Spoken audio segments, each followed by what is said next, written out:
Hello, this is G. Welcome back to my channel. Kamusta kayong lahat? So, itong reading na to ay collective. Paalala lang din, hindi lahat ay makaka-resonate sa reading na to. So, take what resonate and leave what doesn't. So, ibig sabihin ko hindi ka naka-resonate at hindi na-pick up yung energy mo, ibig sabihin hindi para sa'yo ang reading na to. Doon pala sa mga gustong magpa-private reading sa akin, nasa description yung link na aking Facebook page. Nag-cleanse din po ako, nag-healing, gumagawa rin po kami ng ritual. So, kung gusto niyo po magpa-schedule, i-PM niyo lang po kami sa GG Star TV. Available na rin po ang aming pampaswerte na bracelet. Meron din po kami pangontra sa gayuma. At meron po kaming all-in-one na bracelet. So, kung gusto niyo po mag-order, naka-pin-post na po sa baba yung link na aming Facebook page. Paka-check na lang po.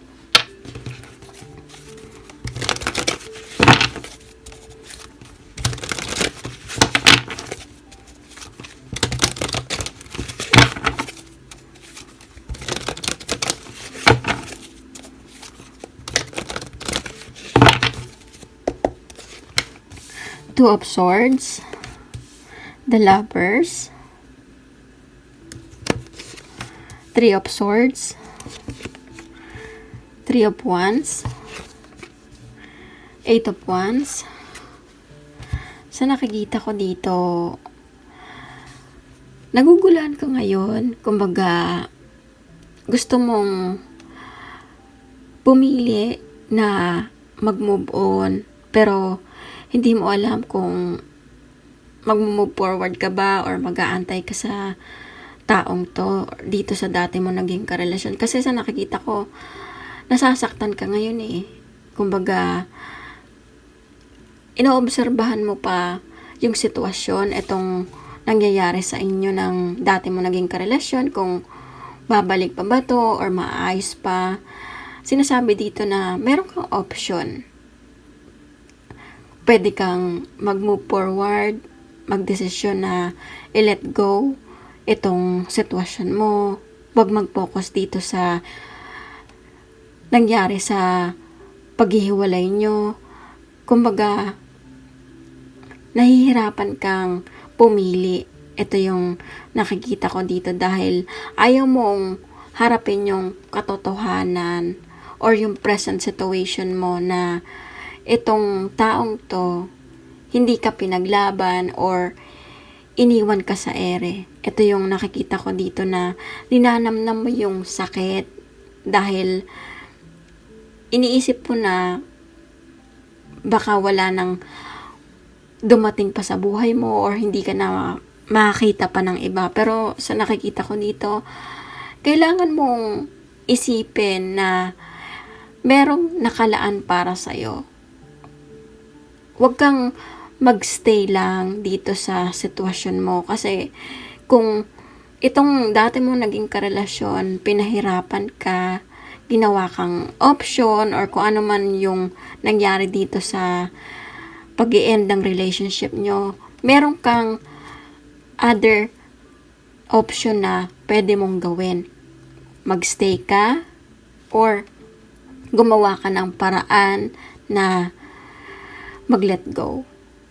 I-accept itong nangyari sa sitwasyon mo or dito sa pag-i-end ng relationship nyo. Kasi sa nakikita ko, at some point, haharapin mo pa rin to eh.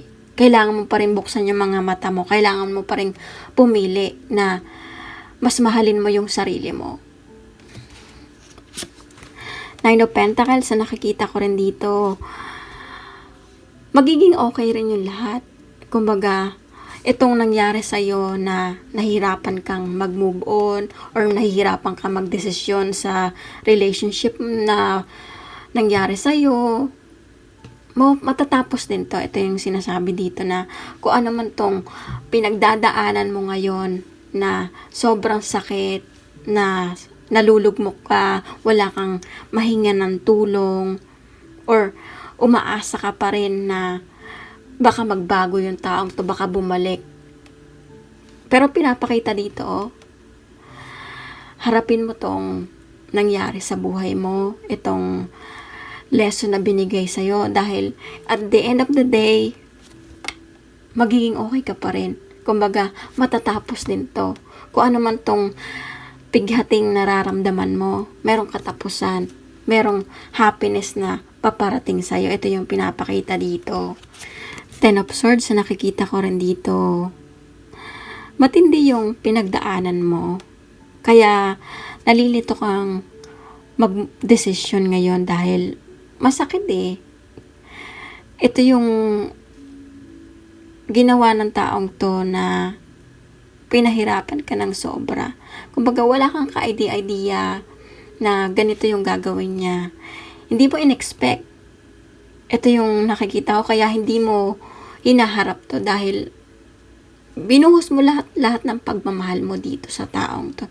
Ito yung sinasabi dito. Kaya ngayon, sobrang nahihirapan ka. Hindi mo alam kung may katapusan pa ba to.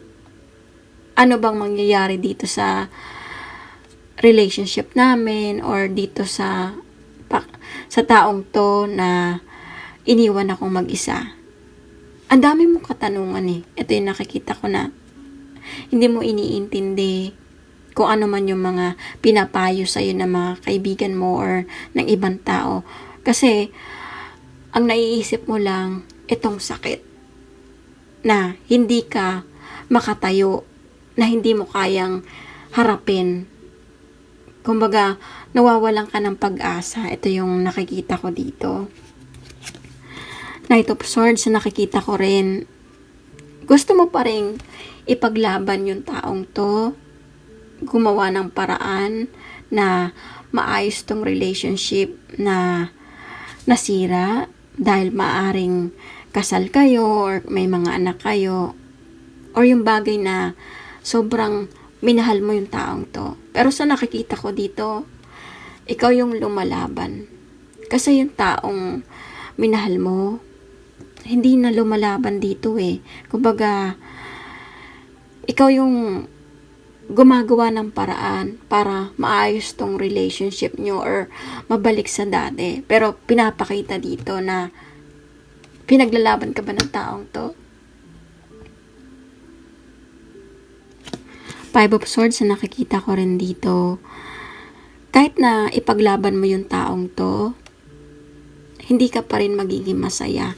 Ito yung sinasabi dito na ikaw yung nakikipaglaban eh. Kumbaga, nagtatry na ma-win back yung taong to. Pero yung taong to, walang ginagawa. So, pinapakita dito na isipin mo naman na deserve mo yung taong magmamahal sa'yo. Yung irerespeto ka. Yung mamahalin ka ng totoo. Yung ipaglalaban ka rin. Kaso, dito, tinaray mong ipaglaban yung taong to. Pero walang nangyayari. Kumbaga, kahit bumalik man yung taong to, ang ending pa rin dito, iiwan ka pa rin. Masasaktan ka pa rin sa sitwasyon mo. Kasi pinipilit mo yung bagay na ayaw na sa'yo. So, kung ikaw gumagawa ng way na pabalikin yung isang tao para lang maibsan tong sakit na nararamdaman mo, hindi rin mag-work. Ito yung sinasabi dito. Ito yung lesson na kailangan mong malaman dahil kahit na nakuha mo na yung gusto mo, masaya ka ba? So, isipin mong mabuti na may katapusan din to. Kung nagparitual ka para bumalik yung taong to, iiwan ka rin ng taong to. Kasi may ending. Hindi mo pwedeng ipilit yung taong hindi naman talaga para sa'yo. So, ito yung ibig sabihin ng Five of Swords na kailangan mong mag-walk away sa sitwasyon. Dahil hindi mo pwedeng pilitin yung isang tao na babalik sa buhay mo. Although pwedeng bumalik, pero hindi ka pa rin magiging masaya.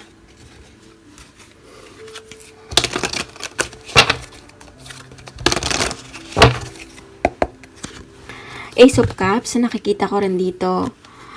Merong taong paparating sa buhay mo or merong makikilala ka pa na pupuno ng pagmamahal or yung taong magbibigay sa iyo ng saya. Pero kailangan mong i-accept, sumurrender ka dito sa nangyari sa yung sitwasyon. Dahil hindi pwedeng lagi mong ipipilit yung sarili mo or ipipilit mo na magiging okay pa tong relationship nyo kahit na alam mo na hindi na maaayos pa. Kumbaga nagkaroon na ng lamat, meron ng pagluloko, paulit-ulit ang kasinungalingan. So, pinapakita dito na isipin mo na kailangan mong i-value yung sarili mo. Dahil merong nakalaan para sa'yo. Kung ano man tong ipinaglalaban mo, sa nakikita ko, walang mangyayari dahil hindi ka pa rin magiging masaya kung ipipilit mo yung sarili mo, kung hindi mo rin haharapin tong sitwasyon mo. Dahil ito, pinapakita dito na merong taong nakalaan sa'yo, merong ibibigay sa'yo na magpupuno ng pagmamahal. Dito sa taong pilit mong pinababalik sa'yo, walang pagmamahal dun eh. Kundi, ang nakikita ko lang dito is yung pagiging selfish. Kumbaga, dahil gusto mong maibsan tong sakit na nararamdaman mo, para lang mawala to, ipinipilit mo, pinagsisiksikan mo yung sarili mo doon sa taong hindi naman ka-deserve ng pagmamahal mo. So, ito yung gawin mo na maging open ka. I-accept mo na minsan merong dumarating sa buhay mo na magbibigay sa'yo ng lesson, pero merong taong nakatakda na makakasama mo talaga sa panghabang buhay. So, ito yung message ngayon na nakikita ko. So, probably isa kang air sign or fire sign, or meron kayo mga kadiling na air, earth, meron ding water. So, ito lang yung message na nakikita ko dito. At kung nakaresonate kayo sa reading na to, huwag niyong kalimutan mag-like at comment. At huwag niyo rin kalimutan mag-subscribe sa aking channel. At maraming salamat ulit. At see you soon.